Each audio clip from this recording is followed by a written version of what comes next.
والصلاة والسلام على من لا نبي بعده أما بعد أعوذ بالله من الشيطان الرجيم بسم الله الرحمن الرحيم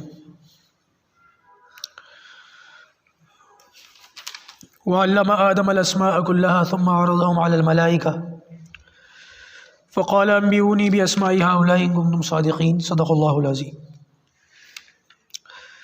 سورۃ البقرہ کی آیت نمبر 31، اور صرف اس آیت پر میں سمجھتا ہوں کہ 7-8 پتہ نہیں 10 نشستیں ہو چکی ہیں، اور اب انشاءاللہ آج کی آخری نشست ہے، اس کے بعد ہم آگے بڑھیں گے۔ آخری نشست میں یہ بات ہوئی تھی کہ دنیا کے اندر خلافت کا، سیاست کا جو کام ہے، اللہ تعالیٰ یہ کام نبیوں کو دیتے ہیں، کیونکہ وہ اللہ تعالیٰ کے نائب ہوتے ہیں، دنیا میں خلیفہ ہوتے ہیں۔ پیچھے آپ نے پڑھ لیا، اللہ تعالیٰ نے فرمایا میں خلیفہ بنانا چاہتا ہوں، اپنا نائب بنانا چاہتا ہوں۔ کیا کام ہے نائب کا، خلیفہ کا؟ اللہ تعالیٰ کے احکام کو زمین میں نافذ کرنا، اور یہ کام اللہ تعالیٰ نبیوں کو، رسولوں کو دیتے ہیں۔ اور یہ بات یاد رکھیے گا کہ ہر زمانے میں یہ سیاست کا کام نبیوں نے کیا ہے، نبیوں نے فرمایا ہے۔ یہ نہیں ہوتا تھا کہ نبی تو ایک طرف بیٹھے ہوئے مسجدوں میں اعتکاف کر رہے ہیں اور دنیا کا جو سسٹم ہے، دنیا کا جو نظام ہے، وہ دوسروں کے ہاتھ میں سونپ دیا۔ اللہ کے رسول نے فرمایا کہ بنی اسرائیل کے انبیاء کرام ان کی خلافت اور ان کی سیاست کو دیکھتے تھے، سنبھالتے تھے، اور جب ایک نبی اس دنیا سے چلا جاتا تھا تو اللہ تعالیٰ اس کی جگہ دوسرے نبی کو بھیج دیا کرتے تھے، وہ آگے کام کرتا تھا۔ پھر آپ نے فرمایا خبردار میرے بعد کوئی نبی نہیں ہے، لیکن یاد رکھنا میرے خلیفہ ہوں گے، اور وہ بہت ہوں گے۔ تو پتہ یہ چلا کہ قیامت تک کی جو سیاست کی ذمہ داری ہے، جو نیابت کی ذمہ داری ہے، وہ نبیوں کے بعد کس کی ہے؟ نبیوں کے خلیفہ کی۔ خلفائے راشدین 4 خلفاء آئے ہیں اللہ کے رسول کے بعد، اور میں نے بتایا تھا کہ 30 سال تک خلافت رہی ہے۔ حضرت علی رضی اللہ تعالیٰ عنہ کے وفات کے بعد پھر اس دنیا میں ایک طرح سے فتنہ پھیل گیا، اور پھر میں نے آپ کو یہ بھی بتایا تھا کہ پوری دنیا کا خلیفہ ایک وقت میں ایک ہی ہوا کرتا ہے، اور پوری امت کا اس پر اتفاق ہوتا ہے، اتحاد ہوتا ہے، اجماع ہوتا ہے۔ خلیفہ جو بھی ہوں گے اس پر پوری امت کا اتفاق ہوگا، دنیا کے اس کونے کے مسلمانوں سے لے کر اس کونے کے مسلمانوں تک بچہ بچہ یہ کہے گا ہاں یہ ہمارے خلیفہ ہے، اس میں کسی قسم کا کوئی اختلاف انتشار نہیں ہوگا۔ پتہ چلا کوئی اپنے آپ کو عالمی امیر کہے اور اس کے بارے میں کچھ لوگ مانے کچھ نہ مانے، اتفاق اتحاد نہ ہو، اجتماعیت نہ ہو، اجماع نہ ہو، بات نہیں بنے گی۔ عرض یہ کر رہا تھا کہ خلفاء کے بعد، خلفاء راشدین کے بعد جب 30 سال کا عرصہ گزرا اللہ کے رسول صلی اللہ علیہ وسلم کی اس دنیا سے پردہ فرمانے کے بعد، تو خلافت کے جو 30 سال چلے ہیں اس کے بعد باقاعدہ خلیفہ کوئی نہیں ہوئے۔ دنیا کے اندر مسلمانوں نے پھر یہ کام کیا کہ اپنی اپنی ریاستوں میں اپنے اپنے امیر الگ بنا لیے، کسی خاندان کے امیر الگ تھے، کسی ریاست کے امیر الگ تھے، کسی ملک کے امیر الگ تھے۔ قرآن کی آیات وَأَمْرُهُمْ شُورَىٰ بَيْنَهُمْ، اس سے استدلال کرتے ہوئے کہہ سکتے ہیں اس بات کو۔ تو ان امیروں کے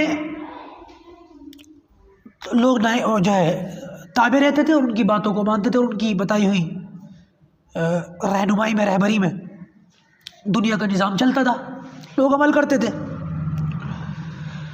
اس کو طوائف الملوک ہی کہتے ہیں کہ الگ الگ دور میں، الگ الگ جگہوں میں الگ الگ امیر تھے، اور اپنا اپنا نظام تھا، اپنا اپنی اپنی اپنی سیاست تھی، اپنے اپنے کیا بولتے ہیں اس کو، ایک ہوتا ہے نا ہمارے رسم و رواج کہہ سکتے ہیں، کیا کہہ سکتے ہیں، بہرحال تو یہ دنیا کا معاملہ تھا۔ آج بھی خلیفہ ہو سکتے ہیں، لیکن میں نے بتایا کہ امت کا اجماع ہونا ضروری ہے، اور ہوگا بھی۔ حضرت امام مہدی کے بارے میں، امام مہدی آئیں گے، اللہ تعالیٰ ان کو ظاہر فرمائیں گے، اور لوگ ان کے ہاتھ پر بیعت فرمائیں گے، خلافت کی ذمہ داری پھر وہ سنبھالیں گے۔ ابھی تو مسلمان فرقہ فرقہ بن کے ٹوٹا پڑا ہے، اپنی اپنی جماعت، اپنے اپنے جھنڈے، اپنے اپنے نعرے، اپنے اپنے فرقے، اپنے اپنے ادارے، اپنی اپنی سوچ۔ اللہ تعالیٰ اس سے نکالے گا امام مہدی کے ذریعے سے۔ اس امت کو باہر۔ دنیا کی جو اسمبلیاں ہیں، آپ دیکھیں تو دنیا کا اسمبلیاں ہوتی ہیں اور اس میں کام کرنے والے جو لوگ ہوتے ہیں، اس کا معاملہ بھی تقریباً ایسا ہی ہے، ایک بڑا ہوتا ہے، 36 اس کے چھوٹے ہوتے ہیں۔ لیکن اسلامی اسمبلی جو ہے، مسلمانوں کا جو سسٹم ہے، وہ دیکھنے میں ان کے جیسا ہے لیکن ان سے بہت زیادہ الگ ہے، اس لیے کہ جو دنیا کی اسمبلیاں ہیں اس میں جو کارکنان ہوتے ہیں، مشورے دینے والے ہوتے ہیں، ان کو بڑی آزادی حاصل ہوتی ہے، وہ اپنے مشوروں سے، اپنی رائے سے جیسا مرضی قانون بنا کے پاس کر دیں، اور اگر ان کی بات نہ مانی جائے اکثریت ہونے کی صورت میں تو پھر وہ اسمبلیوں کے نقشے ہی بدل دیتے ہیں۔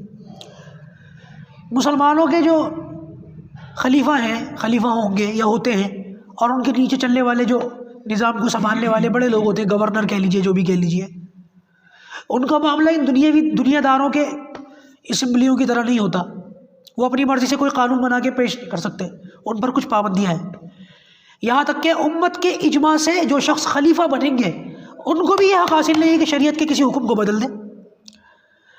قانون کو بنانا اور قانون کو بدلنا یہ ذمہ داری کس کی ہے؟ یہ کام کس کا ہے؟ صرف اللہ تبارک و تعالیٰ۔ ان کے اوپر بھی کچھ حد اور کچھ قید ہیں، جو خلیفہ ہیں وہ بھی اپنی مرضی سے بہت سارے کام نہیں کر سکتے، شریعت کے دائرے میں رہ کر ہی سارے کام کرنے پڑیں گے، شریعت کی رہنمائی میں ہی امت کو آگے لے کر کے چلنا پڑے گا۔ تو آپ کو اب تک کی جو نشستیں ہیں اور آج کی نشستیں، اس سے کچھ باتوں کا اندازہ ہو گیا ہوگا۔ چار ایک نقطے جو آپ لوگوں کے سامنے آئے، میں موٹی موٹی باتیں ان کو آپ کے سامنے دوبارہ عرض کر دوں، وہ یہ کہ اس پوری کائنات کا خالق، مالک اور چلانے والا کون ہے؟ اللہ تبارک و تعالیٰ۔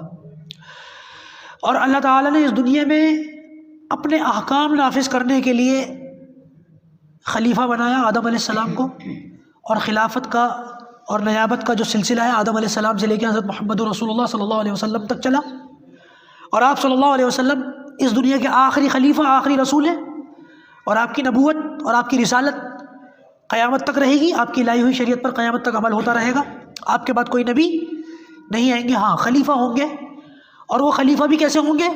امت کے اجماع سے۔ میں نے آپ کو پچھلے لیکچر میں بتایا تھا کہ امت کا اجماع، دراصل اللہ تبارک و تعالیٰ نے امت کے اجماع کو معصوم قرار دیا ہے، امت کبھی غلط بات پر جمع نہیں ہوگی، امت کبھی کسی غلط فیصلے کے اوپر اکٹھی نہیں ہوگی، جس بات پر امت اکٹھی ہو جائے گی وہ اللہ تعالیٰ کا فیصلہ سمجھا جائے گا۔